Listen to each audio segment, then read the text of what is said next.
شروع اللہ کا نام لے کر جو بڑا مہربان نہایت رحم والا ہے۔ سورۃ القصص آیت 58 تا 75۔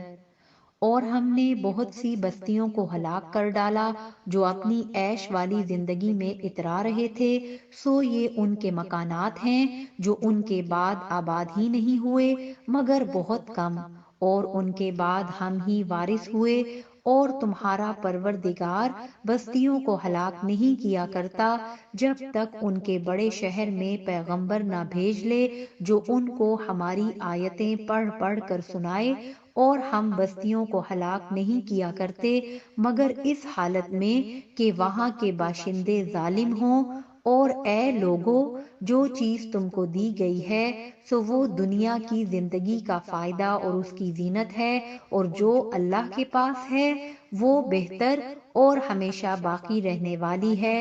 کیا تم سمجھتے نہیں؟ بھلا جس شخص سے ہم نے اچھا وعدہ کیا اور وہ اسے حاصل کرنے والا ہے، تو کیا وہ اس شخص کا سا ہے جس کو ہم نے دنیا کی زندگی کے فائدے سے بہرہ مند کیا، پھر وہ قیامت کے روز ان لوگوں میں ہو جو گرفتار کر کے حاضر کیے جائیں گے۔ اور جس روز اللہ ان کو پکارے گا سو کہے گا کہ میرے وہ شریک کہاں ہیں جن کا تمہیں دعویٰ تھا؟ تو جن لوگوں پر عذاب کا حکم ثابت ہو چکا ہوگا وہ کہیں گے کہ اے ہمارے پروردگار، یہ وہ لوگ ہیں جن کو ہم نے گمراہ کیا تھا، اور جس طرح ہم خود گمراہ ہوئے تھے اسی طرح ہم نے ان کو گمراہ کیا تھا۔ اب ہم تیری طرف متوجہ ہو کر ان سے بیزار ہوتے ہیں، یہ ہمیں نہیں پوچھتے تھے۔ اور کہا جائے گا کہ اپنے شریکوں کو بلاؤ، سو وہ ان کو پکاریں گے تو وہ ان کو جواب نہ دے سکیں گے، اور جب عذاب کو دیکھ لیں گے تو تمنا کریں گے کہ کاش وہ ہدایت یاب ہوتے۔ اور جس روز اللہ ان کو پکارے گا اور کہے گا کہ تم نے پیغمبروں کو کیا جواب دیا تھا، تو اس روز ان پر خبریں بند ہو جائیں گی، پھر وہ آپس میں کچھ بھی نہ پوچھ سکیں گے۔ سو رہا وہ شخص جس نے توبہ کی اور ایمان لایا اور عمل نیک کیے، تو امید ہے کہ وہ کامیاب ہونے والوں میں ہو۔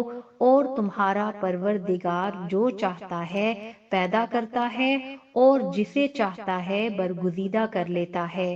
ان کو اس کا اختیار نہیں ہے۔ یہ جو شرک کرتے ہیں اللہ اس سے پاک و بالا تر ہے۔ اور ان کے سینے جو کچھ مخفی کرتے ہیں اور جو یہ ظاہر کرتے ہیں، تمہارا پروردگار اس کو جانتا ہے۔ اور وہی اللہ ایسا ہے کہ اس کے سوا کوئی معبود نہیں، دنیا اور آخرت میں اسی کی تعریف ہے اور اسی کا حکم چلتا ہے، اور اسی کی طرف تم لوٹائے جاؤ گے۔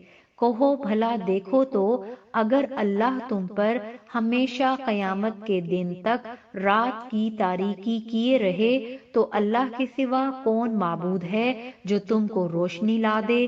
تو کیا تم سنتے نہیں؟ کہو کہ بھلا دیکھو تو، اگر اللہ تم پر ہمیشہ قیامت تک دن کیے رہے تو اللہ کے سوا کون معبود ہے کہ تم کو رات لا دے جس میں تم آرام کرو؟ تو کیا تم دیکھتے نہیں؟ اور اس نے اپنی رحمت سے تمہارے لیے رات کو اور دن کو بنایا تاکہ تم اس میں آرام کرو اور اس میں اس کا فضل تلاش کرو اور تاکہ شکر کرو۔ اور جس دن وہ ان کو پکارے گا تو کہے گا کہ میرے وہ شریک جن کا تمہیں دعویٰ تھا کہاں ہیں؟ اور ہم ہر ایک امت میں سے ایک گواہ نکال لیں گے، پھر کہیں گے کہ اپنی دلیل پیش کرو، تو وہ جان لیں گے کہ سچ بات اللہ کی ہے، اور جو کچھ وہ افترا کیا کرتے تھے ان سے جاتا رہے گا۔